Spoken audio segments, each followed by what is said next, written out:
네, 오늘 시편 11편 제목을 여호와께 피하는 자라고 정했습니다. 여호와께 피하는 자. 다른 말로는 여호와를 의지하는 자라고도 할 수가 있겠죠.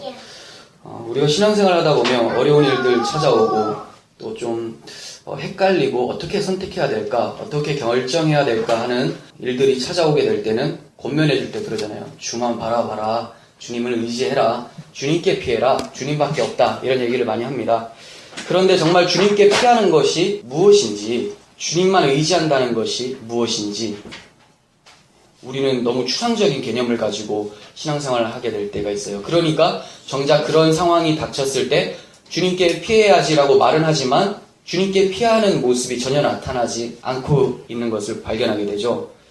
그러니까 우리는 추상적인 신앙생활보다는 성경을 통해서 이 말씀이 내 심장과 폐부를 찔러서 어떻게 쪼개고 나의 삶을 어떻게 변화시켜 가는가를 잘 적용할 수 있어야 되겠죠. 오늘 다윗의 이 시편을 통해서 다윗이 어떻게 주님께 피했는지를 좀 생각하고 묵상했으면 좋겠습니다. 말씀드렸다시피 시편 11편도 다윗의 시라고 표제가 붙어 있어요. 다윗의 시.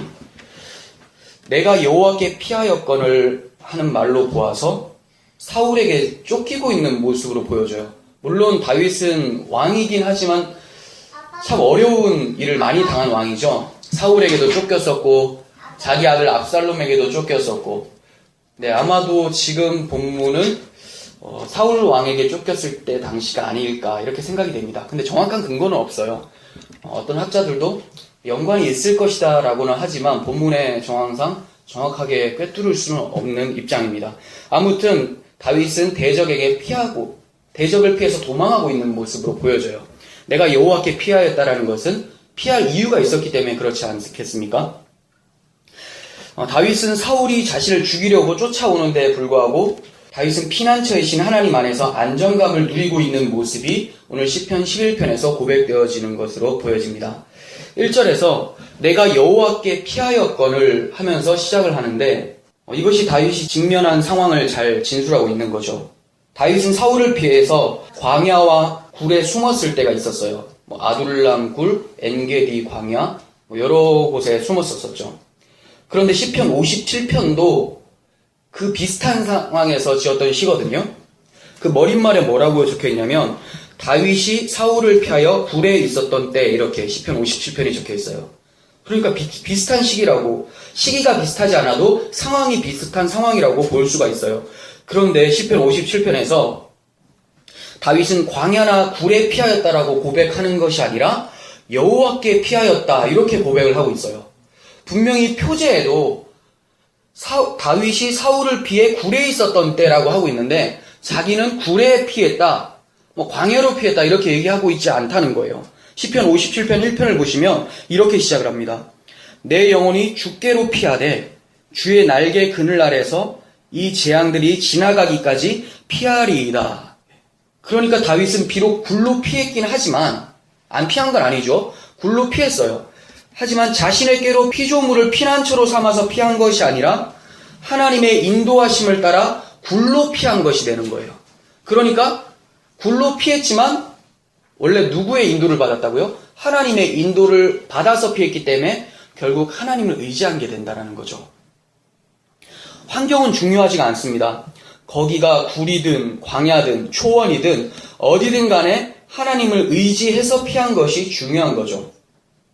사도 바울도 복음을 증거하다가 로마 감옥에 갇혀서 에베소서를 썼었어요. 근데 그때 사도 바울이 뭐라고 얘기하냐면 그러므로 주 안에서 갇힌 내가 너희를 권하노니. 이상하지 않습니까? 어디에 갇혔다고 하는 게 맞아요. 내가 지금 로마 감옥에 갇혔다. 근데 억울하지만 너에게 얘기한다가 아니라 그러므로 주 안에 갇힌 내가 너희를 권면하노니 이렇게 얘기하고 있어요.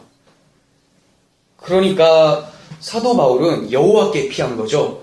여호와께 피했다라는 것은, 여호와께 갇혔다라는 말은 물리적 공간을 말하는 것이 아닙니다. 하나님의 언약을 믿는 믿음 안에 있는 것을 여호와께 피했다, 주께 피했다, 주 안에 있다 이렇게 얘기하는 것이죠. 다윗이 대적에게 쫓기고 있을 때 사람들은 저마다 빨리 피신하라고 권유했을 거예요. 그런데 다윗은 이러한 권유를 내가 여호와께 피하였는데 너희가 내 영혼에게 새같이 내 산으로 도망하라 함은 어찌함인가 이렇게 얘기를 하고 있어요. 무슨 말인지 아시겠어요? 주변 사람들이 빨리 사울이 쫓아오니까 피하십시오라고 했는데 다윗이 의아해하면서 이렇게 얘기해요. 내가 이미 여호와께 피했는데 도대체 피하라고 하는 것은 무슨 말이냐 이렇게 얘기하고 있는 거죠. 시편에는 환난을 당하는 자들을 새로 표현을 종종 합니다. 새. 예를 들어서 시편 102편 6절을 보시면 나는 광야의 올빼미 같고 황폐한 곳에 부엉이같이 되었사오며 내가 밤을 새우니 지붕 위에 외로운 참새 같습니다. 이렇게 하면서 환난당한 초라한 자의 상태를 새로 비유하고 있어요. 새가 왜 그래요? 어디 깃들 데가 없잖아요. 막 맨날 날아다녀야 되고 한 곳에 정착을 하기가 어려우니까 이렇게 방황하는 새와 같다 이렇게 얘기를 하고 있는 거예요. 근데 다윗이 지금 좀 의아해하면서 좀 답답해하고 있습니다. 왜 그렇습니까? 나는 여호와께 피했는데 너희들은 나를 새처럼 본다. 그리고 새처럼 보니까 뭐라고 얘기합니까? 내 산으로 피하라고 하는 것은 도대체 어찌미냐? 이 내 산, 너의 산이 뭘까요? 지금 하나님의 산이 아니라 네가 말하는 산으로 피하라고 하는 것이 무슨 말이냐 이렇게 얘기하고 있는 거죠. 나는 새도 아니고 나는 지금 하나님 안에서 안식을 누리고 있는데 너희들이 나를 환난당해서 정처 없는 자처럼 보고 그리고 피하라고 하는 것은 하나님께 피하라는 것이 아니라 네가 생각하고 있는 그 산으로 피하라다니 이게 무슨 말이냐 이렇게 얘기하고 있는 거죠. 그러니까 내 산이라는 말은 너희들이 생각하는 피난처라고 의역을 할 수가 있겠죠. 그러니까 다윗은 진짜 피난처이신 하나님께 피한 나에게 왜 너희들이 생각하는 말도 안 되는 피난처로 피하라고 하느냐 이렇게 말하고 있는 것과 같은 거예요. 그런데 이거는 다윗의 신복들이 이렇게 권면을 했을 수가 있잖아요. 거기에 대한 대답일 수도 있지만 이건 다윗 안에서 마음속에서 갈등을 일으키는 것으로 볼 수가 있는 거예요. 그러니까 처음 시작은 주변 사람들이 먼저 얘기를 했겠죠. 사울이 찾아오니까 피하십시오. 그런데 다윗은 당연히 피할 마음이 전혀 없었을까요? 다윗도 있죠. 다윗도 사람인데 그렇지 않으면 그건 하나님이에요. 다윗도 그 갈등이 있어요. 이 사람들 얘기 들어보니까 맞아. 피해야 될 것 같아요. 무슨 좋은 수를 부려야 될 것 같아. 그러니까 이제 자기가 믿고 있는 신앙하고 부딪히는 거예요. 다윗 안에 악한 코미디 같은 데 보면 많이 나오잖아요. 저기 왼편에서 까만색 악마가 막 얘기하고 여기 천사가 얘기하는 것처럼 이렇게 막 얘기하는 거예요. 이 사람들의 같은 세속적인 그 산으로 피해야 되지 않을까라는 생각을 하면서 야, 한번 피해봐. 큰일 난다. 그러다가 이런 생각을 하죠. 자기 스스로에게 이겨내려고 내가 이미 여호와께 피했는데 도대체 무슨 유혹을 하는 거냐 이렇게도 볼 수가 있는 것이죠. 우리는 입으로 하나님이 나의 피난처라고 말은 많이 하지만 머리로는 세상 피난처를 찾기에 급급할 때가 많습니다. 환경과 상황이 변할 때마다 수시로 피난처를 바꾸기도 합니다. 이러한 우리에게 성경은 이렇게 말씀합니다. 잠언 3장 5절 너는 마음을 다하여 여호와를 신뢰하고 내 명철을 의지하지 말라. 마음을 다하고 여호와를 신뢰하라는 말이 진짜 힘든 거죠. 머리로 생각해라라가 아니에요. 입으로 피해라라는 말이 아니라 네 마음이 그곳에 있어라. 불가능을 말한 거예요. 그러니까 쉽게 말해서 하나님의 은혜를 구해서 그 하나님의 은혜가 너를 통치하도록 하라 이런 말이죠. 그리고 뭐 하지 말라고 해요? 내 명철을 의지하지 말라. 내 명철이라는 말은 하나님의 뜻이 아니라 네 머리로 세상 가치관으로 만들어내지 말라는 거예요. 이사야 2장 22절 너희는 인생을 의지하지 말라 같은 거죠. 그의 호흡은 코에 있나니 새말 가치가 어디 있느냐. 호흡은 코에 있나니 새말 가치가 어디 있느냐. 콧구멍만 2개 막아도 죽는데 도대체 여기서 뭐가 나타난다는 말입니까? 하나님이 우리의 호흡의 근원이라는 것을 알아야 되는데 내가 생기를 주고 호흡할 수 있는 여건을 다 만들어 놓은 건데 하나님이 우리의 호흡이라는 것을 기억할 때 우리는 하나님을 의지할 수가 있게 되는 거예요. 다윗은 그들의 산, 세상 피난처로 피하라는 그들의 권면을 거절합니다. 또 다른 표현으로는 자기 마음속에서 그들이 말하는 그 방법 따라가도 괜찮지 않을까라고 하는 그 유혹을 뿌리치게 되는 거죠. 자신의 생명이 사울의 손에 달려있다고 생각하는 것이 아니라 하나님의 손에 달려있다고 생각하고 있는 거예요. 그를 택하시고 기름 부으셔서 왕으로 세운 자가 누굽니까? 하나님이죠. 그렇게 하나님이 세우신 왕은 하나님만이 폐위할 수 있겠죠. 하나님이 세웠는데 다른 사람이 폐위한다면 하나님보다 뭔가 더 뛰어난 능력이 있어야 되잖아요. 불가능하다라는 말입니다. 사울이 아무리 쫓아와서 다윗을 죽이려고 해도 하나님이 세웠다면 하나님께서 폐위하지 않으면 다윗을 죽일 수가 없는 거예요. 그렇다면 우리를 이 세상에 구별하셔서 택하신 분이 누구예요? 하나님이죠. 그렇다면 하나님의 백성들인 우리들의 생명은 누구의 손에 달려있는 겁니까? 하나님이시죠. 사무엘상 23장 14절은 다윗이 광야의 요새에도 있었고 또 십광야 산골에도 머물렀으므로 사울이 매일 찾되 하나님이 그를 그의 손에 넘기지 아니하시리라 이렇게 얘기하고 있습니다. 광야의 요새와 십광야 산골에 있었기 때문에 사울이 다윗을 못 죽였습니까? 그렇게 말하고 있지 않죠. 하나님이 그를 넘기지 않았기 때문에 죽이지 못했다 이렇게 얘기하고 있습니다. 그러니까 장소가 중요한 게 아니에요. 어떤 특별한 꾀가 중요한 것이 아니라 그 꾀의 근원이 어딘가가 중요한 거예요. 그 꾀를 내가 냈다면 죽게 되는 건데 하나님이 낸 꾀라면 하나님께서 허락하실 때까지 우리의 사명은 다하게 된다는 말이죠.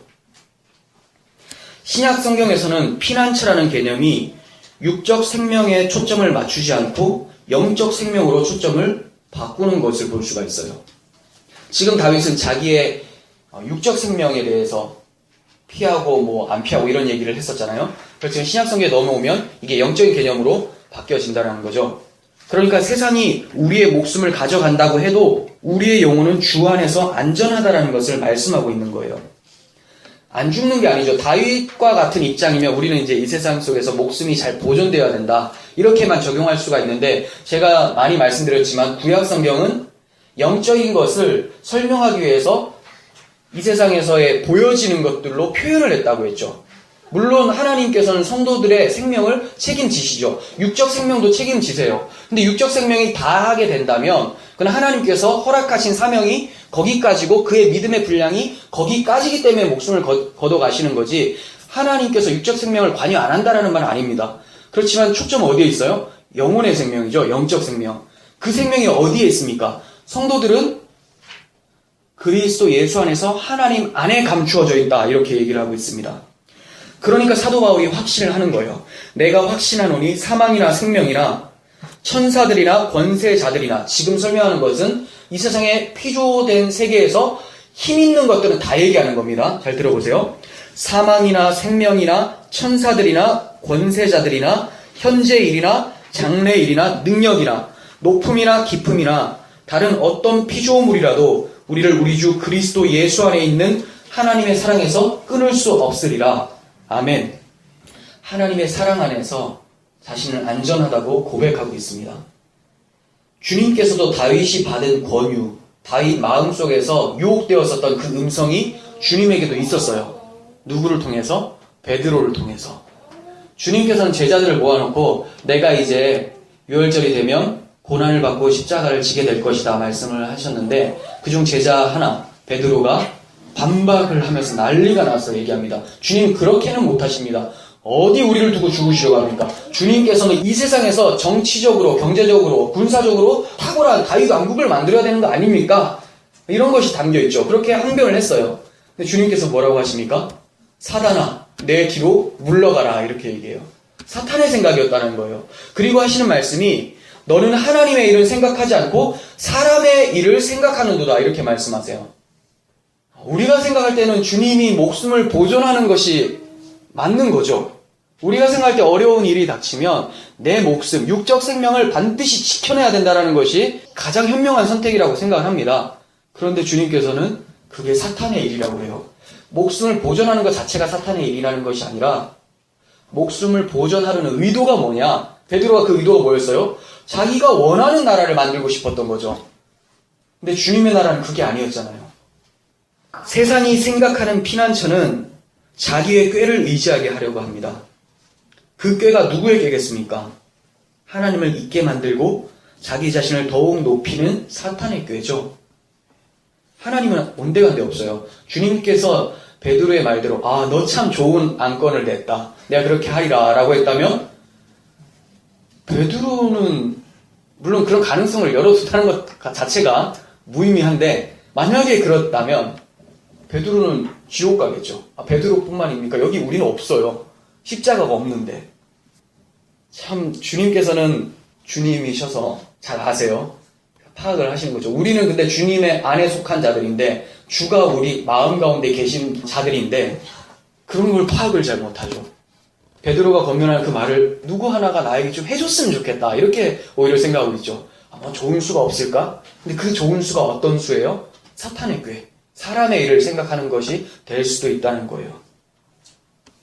이렇게 세상의 피난처로 피하라고 권면하는 자들이 다윗을 더욱더 설득을 하고 있습니다. 또 다른 표현을 한다면 다윗 안에서도 또다시 한번 걸고 넘어지는 유혹이 될 수가 있어요. 마음속에서. 2절 보세요. 악인이 활을 당기고 화살을 시위에 먹이며 마음이 바른 자를 어두운 데서 쏘려 하는도다. 터가 무너지면 의인이 무엇을 하랴. 네. 죽음이 코앞에 있다는 거예요. 지금 너의 대적자가 활 시위를 당겨서 너를 맞추려고 작정을 하고 있다. 그런데 터가 무너지면 의인이 무엇하랴. 이게 무슨 말이냐면 이제 다 끝났는 마당에 네 목숨도 이제 부지하기 어려운 마당에 도대체 하나님을 의지하는 것이 뭐라고 그렇게 꼭 붙잡고 있느냐 이렇게 유혹하는 거죠. 유혹이 될 만해요. 세상 사람들은 자신의 목숨을 가장 가치 있는 것으로 생각을 합니다. 그런데 성도는 최고의 가치가 하나님이죠. 하나님을 나의 최고의 가치로 둘 때 우리의 생명은 성경이 말하는 영생이 되는 거예요. 영생. 목숨이라는 터는 무너지더라도 그리스도라는 생명의 터는 무너지지 않는다라는 것을 기억했으면 좋겠습니다. 우리가 하나님을 의지하는 것 자체가 목숨을 보존하는 거예요. 육적 생명은 죽을지라도 우리의 영혼은 주 안에 있는 거고 우리가 육적 생명이 다하더라도 주님께서 다시 오신 날에는 그리스도의 부활의 몸과 같이 우리도 변화되잖아요. 그러니까 주님께서는 사망에 그대로 내버려 두지 않으신다고 말씀하시고 계세요. 두려워할 필요가 없죠. 다윗은 새같이 내 산으로 도망하라는 신하들의 권유에 대해서 자신의 신앙 고백으로 대답을 합니다. 4절 여호와께서는 그의 성전에 계시고 여호와의 보좌는 하늘에 있으며 그의 눈이 인생을 통촉하시고 그의 안목이 그들을 감찰하시는도다. 네, 그런 유혹적인 말에 신앙 고백으로 답변을 해요. 여호와께서 어디 계시다고요? 성전에 계시는데 그 성전이 어디 있습니까? 하늘에 있다고 하면 오늘날 성도들에게 여호와의 보좌가 하늘에 있습니다라고 하면 굉장히 하나님이 멀게 느껴지고 나와 함께 있지 않나 이렇게 느낄 수도 있는데 지금 다윗은 그런 초점에서 얘기하는 것이 아니죠. 왜 하늘에 있다고 합니까? 땅에 보좌가 있고 여호와의 성전이 땅에 있으면 수평이잖아요. 못 봐요. 자기의 처지를 못 볼 수도 있다는 거예요. 근데 지금 다윗이 하고자 하는 말이 뭡니까? 여호와께서는 나를 감찰하고 계신다. 하늘에서 다 보고 계신다. 그러니까 나는 여호와의 눈을 피할 수 없고 너희들의 상황과 너희들의 공격들은 하나님의 손 안에서 다 움직이는 거기 때문에 나는 두려워하지 않겠다. 이런 신앙 고백인 거죠. 도망다니는 상황에서도 여호와의 보좌는 하늘에 있다고 고백하는 것이 바로 코란데오의 신앙입니다. 하나님 앞에서. 이러한 신앙은 우리의 시선을 대적이 아니라 하늘 보좌를 바라보게 만들어줍니다. 계시록에서도 반모섬에 유배되었었던 사도 요한에게 주님께서는 환상으로 전투하는 지상 교회의 모습을 보여주시고 곧바로 하늘 보좌에 앉으신 주님을 보여주시죠. 왜 그렇습니까? 요한을 비롯한 지상 교회가 반모섬에 유배된 것 같이 이 땅에서 나그네와 같이 핍박당하고 정처 없이 고난당하고 있는 모습일지라도 하늘을 열어서 봐라. 내가 열어줄게. 봐라. 내가 하늘 보좌에 앉아있는 것처럼 너희들의 신분도 하늘 보좌에 앉아있는 왕같은 제사장이다. 안식의 교회다라는 것을 말씀하고 계시는 거죠. 힘을 내라는 거예요. 하나님께서는 이사야 선지자에게도 우시야 왕이 죽던 국가적으로 어려운 시기에 주께서 높이 들린 보좌에 앉으신 모습을 보여주셨어요. 우시야 왕은 경제적으로 굉장히 부흥시켰던 왕이에요. 농업을 장려하면서 굉장히 확장되었었죠. 근데 이 왕이 죽었어요. 사람들이 얼마나 당황했을까요? 이사야도 막막했을 것 같아요. 그런데 하나님께서 보여주는 거는 지상의 보좌에 있는 이 우시아 왕, 이거 보좌 아니다. 이 보좌는 하늘 보좌를 바라보게 하기 위한 이 땅의 투영체일 뿐이다. 이것을 통해서 나를 바라봐야 되는 거 아니냐 하면서 주께서 높이 들린 보좌에 앉으신 모습을 보여주고 계시는 거죠. 낭망하지 말라는 겁니다. 코람데오 신앙을 갖게 되는 것은 크나큰 은혜입니다. 하나님께서는 주를 의지하며 주를 피난처로 삼고 사는 자들에게 코람데오의 은혜를 베풀어 주세요. 스데반 집사가 순교를 당할 때도 하나님께서는 코람데오의 은혜를 베풀어 주셨어요. 그를 향해 날아오는 돌을 바라본 것이 아니라 하늘을 여시고 주님이 하나님 우편에 서신 것을 보도록 하셨죠. 그래서 스데반 집사는 돌에 연약해지거나 세상 힘에 나약해진 것이 아니라 그의 얼굴이 천사와 같이 밝았다라고 얘기를 하고 있습니다. 담대했다는 거예요. 안식의 상태. 우리가 코람데오의 삶을 살지 않으면 하나님의 보좌가 하늘을 열고 우리에게 비춰지고 있다는 그 사실을 기억하지 못하면 우리의 얼굴은 스데반 집사의 얼굴하고는 반대 얼굴이겠죠. 기미 죽은께 얼굴에 근심 가득 이런 거. 스데반은 얼굴이 환하고 천사와 같은데 우리는 뭐 악마와 같은 얼굴을 막 하고 있는 거죠. 얼굴 찌푸리면서 하나님 어디 계시냐고. 어디 계십니까? 원래 계신 분인데 내가 어디 있습니까를 얘기해야 되는 게 맞죠. 그래서 주님께서도 묻잖아요. 하나님께서 아담에게 찾아와서 너 어디 있느냐? 하나님이 어디 있는 거를 찾을 게 아니라 우리가 숨는 거예요. 우리가 동산나무 뒤에 숨어가지고 수치스럽고 믿음이 없으니까 숨는데 맨날 하나님께만 불평을 하죠. 왜 그렇습니까? 눈이 안 열려서 코람데오의 신앙을 갖지 못해서 그렇습니다. 여러분, 하늘 보좌에 계신 주님을 날마다 바라보고 계십니까? 주님은 우리를 매 순간 감찰하시는데 우리는 얼마나 많은 시간을 주님을 놓치고 사는지요. 주님이 나를 감찰하시고 나의 형편을 알고 계신다면 우리가 어찌 세상의 산으로 피하겠습니까? 그래서 다윗은 세상의 산, 그들이 권하는 산으로 피할 수가 없었던 거예요. 5절 보겠습니다. 여호와는 의인을 감찰하시고 악인과 폭력을 좋아하는 자를 마음에 미워하시도다. 악인에게 그물을 던지시리니 불과 유황과 태우는 바람이 그들의 잔에 소득이 되리라. 여호와는 의로우사 의로운 이를 좋아하시나니 정직한 자는 그의 얼굴을 배우리이다. 5절에서 7절에는 악인과 의인이 대조돼서 나타나고 있어요. 의인을 감찰하신다는 말은 감시한다라는 뜻이 아니라 돌아보신다라는 말이죠. 그런데 악인과 폭력을 좋아하는 자는 마음에 미워하고 계세요. 이 말은 너희들 어떻게 하나 내가 한번 볼게 요거고, 의인은 내가 너를 보호할 거야, 눈동자같이 지켜줄 거야, 이런 것이죠. 태초에 하나님이 천지를 창조하셨어요. 그리고 보시기에 좋았더라라고 말씀하십니다. 그렇다면 하나님께서 기뻐하시면 보존하시는 거고 미워하시면 멸하시겠죠. 결국 의인과 악인은 종말이 갈라지게 됩니다. 그렇다면 어떤 자가 의인이고 어떤 자가 악인이겠습니까? 다윗의 고백을 통해서 살펴본 것처럼 여호와께 피하는 자가 의인이죠. 하늘 보좌에 계신 하나님을 인식하며 사는 자가 의인이죠. 그런데 하나님이 기름 부으신 자 다윗을 죽이려고 하는 것, 즉 다윗이 가리키고 있었던 실체, 기름 부으신 왕 그리스도를 대적하는 자, 이 자는 악인이라고 성경에서는 얘기를 하고 있습니다. 그리고 악인이 또 있습니다. 내 산으로 피하자라고 하는 다윗을 유혹하는 마음이에요. 이 시편 11편은 악인이 두 부류가 존재를 하고 있는 거예요. 다윗의 입장에서는 첫 번째는 사울이죠. 그리고 압살롬이 될 수가 있겠죠. 그런데 그 피하는 과정에서 자기를 세속적인 방법으로 하나님을 안중에 없게 만드는 그 마음, 그것도 다윗의 대적이 된다는 거예요. 이런 거죠. 전쟁 중에 숨을 곳을 찾고 있는 사람이 있었어요. 근데 그 사람에게 꾀가 있는 사람이 딱 나타나서 내가 좋은 곳을 마련해 뒀습니다. 피하십시오. 얼마나 기쁠까요? 어디에요 거기가? 저기 절벽 있죠. 절벽에서 뛰어내면 절대 못 찾는다고. 요게 지금 내 산으로 피하라라고 하는 그 권면이에요. 완전 다른 것 같잖아요. 내 산으로 피하라고 하면 일단 피해놓으면 지금 잠깐은 그 위기를 모면한 것 같아요. 근데 그것이 주님께서 베드로에게 한 말처럼 사탄아 내 뒤로 물러가라. 사람의 생각이라는 거예요. 그게 멸망으로 가는 길이라는 거예요. 멸망으로 가는 절벽. 두 종말이 있습니다. 하나님께서는 결국 당신의 대적을 다 멸하시고 하나님께 피하는 자들을 모두 안아내실 거예요. 그리고 나의 산, 세상 산으로 피하라고 외치는 우리 안의 세속적인 마음도 모두 멸하시고 여호와의 산이 진정 나의 산이라고 고백할 수 있는 구원으로 인도하실 겁니다. 여러분, 여호와께 피하는 자가 의인이라고 했어요. 그런데 어떻게 피하라는 말이에요? 여호와께 피하는 거 그래 좋다. 근데 어떻게 피하란 말이냐? 여호와께 피한다라는 것은 자신의 방법이 아닌 하나님의 방법을 취한다라는 거예요. 내 방법이 아니라 하나님의 방법. 그 방법이 뭡니까?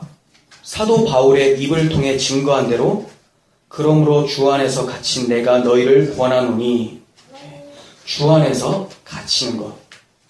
주 안에 갇히는 것. 복음을 전하다가 감옥에 갇힌 바울은 복음을 믿음으로 주 안에 갇히게 되었어요. 하나님께 피한다라는 말은 복음을 가슴에 새기고 그리스도의 십자가를 믿는 믿음으로 원수가 멸하여졌다는 사실을 인식하고 하나님 안에서 안식하는 것. 이것이 여호와께 피하는 거죠. 그렇다면 복음을 통한 하나님의 사랑이 올바른 선택을 이끌어낸다는 거예요. 이해가 가십니까? 다윗 입장에서 다윗의 신복이 내 산으로 피하라, 이런 산으로 피하십시오, 이렇게 얘기했다는 것이 사울이 쫓아오는데 정말 안전한 곳으로 피하는 것이 될 수도 있어요. 근데 반대로 이런 것도 피하는 게 될 수가 있어요. 꼭 피한다라고 생각하지 마시고 조금 더 적극적인 자세를 취하면 사울이 지금 누워 자고 있어요. 그런 적이 있었죠. 동굴에서 똥 싸고 있었죠. 근데 그곳에서 옷자락을 싹 베어 나온단 말이에요. 다윗이 안 죽이고, 분명히 죽일 기회가 있었는데 자기 충신들은 죽이라고 해요. 근데 다윗은 죽이지 말라고 하죠. 만약 그때 다윗이 사울을 죽였다면 그들이 말한 산으로 피하는 거예요. 이해가 가십니까? 소극적인 것은 정말 피하는 건데 적극적인 것은 선택을 하긴 하는데 잘못된 선택을 할 수 있다는 거죠. 우리도 그리스도인으로서 신앙생활하면서 여러 가지 피할 길이 주어져요. 근데 그 피하는 것이 일시적으로는 위기를 모면할 수 있지만 그것이 바로 하나님을 등지는 예수 그리스도라는 피할 길이 아니라 내가 만들어낸 길이 될 수가 있다는 거예요. 사람의 길, 사람이 생각하는 그 생각. 우리가 그리스도의 십자가의 복음을 인식하고 하나님의 사랑을 깊이 인식을 하고 있다면 어떤 상황이 왔을 때 우리는 세상 꾀를 따르는 것이 아니라 예수 그리스도라면 어떻게 할까? 사랑의 마음을 가지고 어떤 행동을 하겠죠. 그리고 하나님이 내 위에 계시다라는 것을 알고 경외함으로 행동하게 될 것입니다. 내가 여호와께 피하였다라고 시작한 시편 11편은 하나님의 얼굴을 배우리다라고 하면서 소망으로 마치고 있어요.